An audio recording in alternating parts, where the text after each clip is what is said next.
বিসমিল্লাহির রহমানির রহিম। হে সমস্ত জগতবাসী, আজ আমি শামীম আলী চিশতি আপনাদের সামনে যে আলোচনাটি নিয়ে হাজির হলাম, সেই আলোচনাটি খুবই গুরুত্বপূর্ণ এবং মর্মান্তিক। দেখুন, যে একজন মানুষ পৃথিবীতে আপনি, আমি বা আমাদের মধ্যে কেউ যদি দেখে 6 মাস আগে তার কবর হয়ে গেছে, কিন্তু কবরস্থান হয়ে গেছে তার, কিন্তু ওই মানুষটাকে যদি 6 মাস পরে আপনি কোথাও দেখতে পান, তাহলে আপনার অবস্থাটা কি হবে? চলুন আজকে এই বিষয়ে আলোচনা করব। দেখুন, একটি দেশে, একটি গ্রাম অঞ্চলে একজন ব্যক্তি তিনি মৃত্যুবরণ করেছে। মৃত্যুবরণ করার পরে কি হলো, সেই ব্যক্তিটাকে দাফন কাফন সেরে তাকে কবরে শুইয়ে দেওয়া হলো এবং তার কবরস্থান হয়ে গেল। বেশ ভালো। এরপরে ওই লোকটি কি ঘটনা ঘটল, যে প্রায় 5 থেকে 6 মাস পার হয়ে গেছে। তো যে নিজে দাফন কাফন করিয়েছিল, যে নিজে তাকে কবরে শুয়েছিল এবং উপরে মাটি টাটি দিয়ে কমপ্লিট করে চলে এসেছিল, তো 5 থেকে 6 মাস পরে ওই ব্যক্তিটি একটি গ্রামের রাস্তা দিয়ে হেঁটে যাচ্ছে এবং সেখানে বিশাল বড় এক পুকুর, যেই পুকুরের মধ্যে সিঁড়ি সিস্টেম করা আছে যেখানে মানুষ গোসল করতে পারে, এমন একটি পুকুরের সিঁড়ির মধ্যে সে বসে পানি নাড়াচাড়া করছে। কে নাড়াচাড়া করছে? যেই ব্যক্তিটি 5 থেকে 6 মাস আগে মৃত্যুবরণ করেছিল, যার দাফন কাফন কমপ্লিট করা হয়েছিল, সেই ব্যক্তিটিকে দেখতে পাচ্ছে সে পানির মধ্যে হাত নাড়াচাড়া করছে, হাত মুখ ধুচ্ছে। তো একটু দূর থেকে ভালো করে দৃষ্টি করে দেখা যায়, কিরে সেই লোকটি তো। তো এরকম দেখে তখন সে চলে গেল, ওই লোকটির কাছে চলে গেল, গিয়ে তার পিছন দিয়ে তাকে টাচ করে বলছে, এই আপনি না মারা গেছেন, 6 মাস আগে না আপনার দাফন কাফন কমপ্লিট করা হলো, আপনি এখানে কোত্থেকে আসলেন? তখন এই কথাটি শুনে ব্যক্তিটি নিচের দিকে তাকিয়ে আছে, তার দিকে তাকায় না। দেখেন আমার দিকে তাকান, আপনি তো সেই লোকটাই, আপনি এই পোশাকেই থাকতেন, এই তো চেহারা, সমস্ত কিছু। তখন তার দিকে সেই মৃত ব্যক্তিটি তার দিকে তাকালো, তাকিয়ে তাকে বলতেছে, চুপ চুপ চুপ, কাউকে বলো না। কেন? এটা কি? এই বিষয় কি? কি আশ্চর্য! আপনি মারা গিয়েছিলেন, আমরা নিজেরাই তো আপনাকে সেই দাফন কাফন করেছি। তবে হে সমস্ত জগতবাসী, এর ফাঁকে দিয়ে একটি কথা বলে নেব। সেই কথাটি হলো, আল্লাহ কিন্তু বলেছে কোরআনে যে আমার বন্ধুদেরকে তোমরা কখনো মৃত বলিও না। আমার বন্ধুদের, আমার অলিদের, আমার আউলিয়াদের কখনোই মৃত্যু নেই।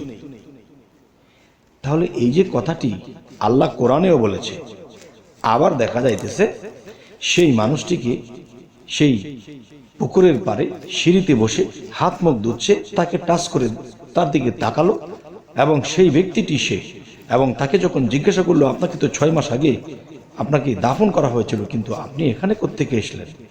তখন সে চুপ চুপ বলে তাকে বলতেছে, দেখো এই কথাটা তুমি কাউকে বলো না। কেন? এটা কি না বলার জিনিস? আমি তো বলবোই। শোনো, বলবে না। তুমি এক কাজ করো, তুমি এখন কি করে খাও, কি করে চলো? বলে, আমি যে কোনো কাজ করি। শোনো, তোমার আজকের পর থেকে আর কাজ করতে হবে না। তুমি কি করবে? তুমি যে ঘুমাবা রাত্রে, যেই বালিশের মধ্যে মাথা রেখে ঘুমাবে, প্রত্যেক দিন সকালে বালিশটা সরালেই সেই বালিশের নিচে 500 টাকা করে পাবে। দেখেন, আজকে বহু বছর আগের কথা, 500 টাকার কিন্তু অনেক দাম ছিল। তখন তাকে বলল যে তুমি প্রতিদিন 500 টাকা পাবে, খরচ করে চলবে, কিন্তু তুমি এই কথা কাউকে বলবে না। তবে মনে রেখো, কাউকে বলে দিলে কিন্তু আর এই টাকাটা থাকবে না।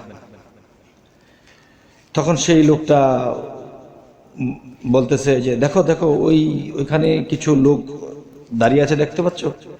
তো ওইদিকে যখন তাকালো, তখন দেখি সেই মৃত ব্যক্তিটি তার কাছে আর নেই। হ্যাঁ হ্যাঁ, এদিকে খোঁজে ওদিকে খোঁজে, কোনো দিকে কিছু তাকে পাওয়া যাচ্ছে না।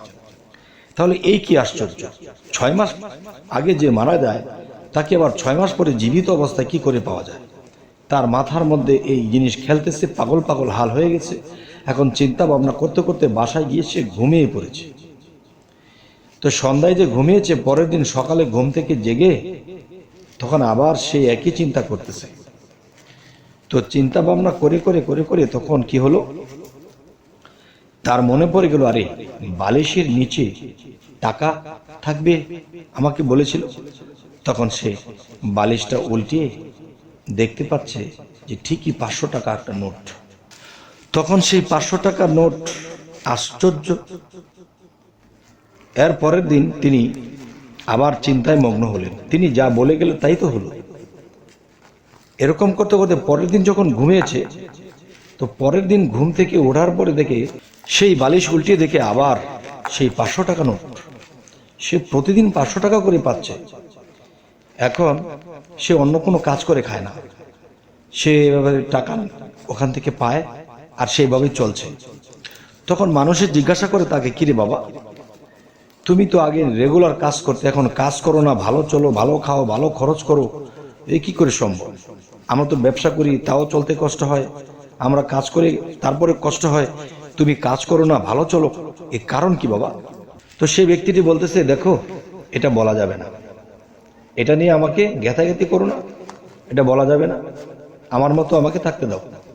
আচ্ছা, গেল কিছুদিন পরে আবার বলতেছে, বাবা বল না, তুই কাজ করিস না, চলিস ভালো, চলিস ভালো, খাস, তোর ঘরবাড়ি হয়ে গেছে, এত সুন্দর চেহারা হয়ে গেছে, কিরে বল না, কি করে খাস তুই, কি করে এত টাকা পাস? তো এরকম করতে করতে একদিন সেই ব্যক্তিটি কি ফুট করে বলল, এই আমি তোকে বলছি, তুই কিন্তু কাউকে বলবি না। তখন, হ্যাঁ বল বল, দেখ আমাদের এখানে একটা কবরস্থান আছে, হ্যাঁ ওখানে কিন্তু আমরা 6 মাস আগে যে লোকটাকে দাফন কাফন কমপ্লিট করেছিলাম, কিন্তু 6 মাস পরে আমি লোকটাকে দেখতে পাচ্ছি এক পুকুর পাড়ে সিঁড়িঘাটের মধ্যে বসে সে হাত মুখ ধুচ্ছে, পানি নাড়াচাড়া করছে। তখন আমি দেখলাম যে ঠিক ওই লোকটির মতো, পিছন দিয়ে গিয়ে যখন টাচ করলাম, সে আমার দিকে ফিরে তাকালো। যখন বললাম যে আপনি না মারা গেছেন, আপনি এখানে তাকিয়ে, তখন সে কি করলো, সে নিচের দিকে তাকিয়ে রইল। পরে আমাকে বলল, চুপ চুপ, কাউকে বলবি না। তাহলে আমি তো দিনের বেলায় ভয় পাইনি, হয়তো রাতের বেলায় হয়তো ভয় পেতাম, কিন্তু লোকটা আমাকে বলল যে এই বিষয়ে তুমি এই কথাটা কাউকে বলবে না, যদি না বলো তাহলে তোমার বিছানায়, তোমার বালিশের নিচে প্রতিদিন 500 টাকা করে পাবে। দেখো আমি সেই টাকাটাই দিয়ে চলি, প্রতিদিন পাই। আচ্ছা, তাহলে এই কথা বলার পরে সেই কবরস্থান ঘুরে দেখা হলো সেই ব্যক্তিটি সেখানের অবস্থায় ওরকমই আছে, কিন্তু তার লাশটা এখান থেকে সরেনি বা এখান থেকে সরে যায়নি, আর তার লাশটাই সেখানে। তাহলে ওখানে কি? তাহলে দেখেন, আল্লাহ যে বলেছে আমার ওলিদের মৃত্যু নেই, আমার ওলিদেরকে কেউ মৃত বলিও না। দেখেন আল্লাহ কিন্তু কোরআনে এই কথাটি বলেছে। আচ্ছা, তাহলে এই কথাটি তিনি বলে দিয়েছে, এখন গ্রামে শোর মানে লোকের একটা সমাগম হয়ে গেছে, কি বলে কি বলে। তখন তার ওই কবরস্থানটি আর কবরস্থান নেই, সেটা এখন কি হয়েছে, সেটা মাজারে পরিণত হয়ে গেছে। মানুষ ওখানে গিয়ে কিছু আবদার করলে পায়, কিন্তু যে বলে দিয়েছিল পরের দিন তার বালিশ উল্টিয়ে তার টাকাটা আর পায় না। হায় হায়, কি করে সে সর্বনাশ। আচ্ছা, তাহলে আজকে আপনাদের সামনে এই আলোচনাগুলো আনার উদ্দেশ্য কি? এর বিষয় হলো, দেখুন যে আমি যদি বলি যে মানুষ মৃত্যুর পরে আসলে দেহ পাল্টায়, কিন্তু তার আত্মা মরে না, আত্মার মৃত্যু নেই। আর সেটাই কিন্তু আল্লাহও বলেছে কোরআনে যে আমার ওলিয়া আউলিয়াদেরকে, আমার বন্ধুদেরকে কখনো মৃত বলিও না। তাহলে ওই কথার সাথে এই কথার মিল পাওয়া যায় এবং বাস্তব তার প্রমাণ হয়ে যায়। আরেকটা বিষয় দেখেন, ঈসা আলাইসাল্লাম যিনি একজন নবী, তিনি কিন্তু ঈসা আলাইসাল্লাম তিনি আমাদেরও নবী, 4 জন শ্রেষ্ঠ নবীর মধ্যে তিনি একজন। আচ্ছা, তিনিও কিন্তু মৃত্যুর পরে 3 দিন পরে এসেছে, এসে বলেছে, এই তোমরা ভয় পাচ্ছ কেন, আমাকে ধরো, আমাকে ছো, আমি মরিনি, আমাকে ধরো, ছো। তখন মানুষ পালিয়ে যাচ্ছে ভয়ে, যে 3 দিন আগে তিনি ক্রোশে মারা গেল, আজকে তিনি বলছে আমাকে ধরো, আমি মরিনি, আমাকে ছুঁয়ে দেখো, আমি ভূত প্রেত কেউ নয়। তাহলে বোঝা গেল কি, কোরআন এবং ইনজিল শরীফের দিকে যদি আমরা লক্ষ্য করি তো অবশ্যই যে ওলিয়া আউলিয়া নবী রাসূলদের কখনোই মৃত্যু নেই। তবে হে সমস্ত জগতবাসী, আজকের এই আলোচনা কি আপনাদের কি ভালো লাগলো? এই ধরনের আলোচনা কি আমি কোরআন দিয়ে প্রমাণ দিয়ে বললাম, তারপরও কি কেউ অবিশ্বাস করার মতো কেউ আছে? তবে বিশ্বাস করার মতো লোকই বেশি আছে, কারণ পৃথিবীতে যত খারাপ লোকই থাকুক ভালো সংখ্যাই বেশি, অবিশ্বাসী যতই থাকুক বিশ্বাসীর সংখ্যাই বেশি, কারণ আল্লাহ অলিদেরকে দিয়ে অনেক খেলা করে, এটাই বিশ্বাস।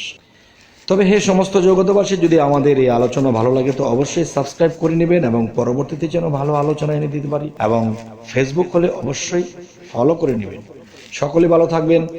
আল্লাহ হাফেজ।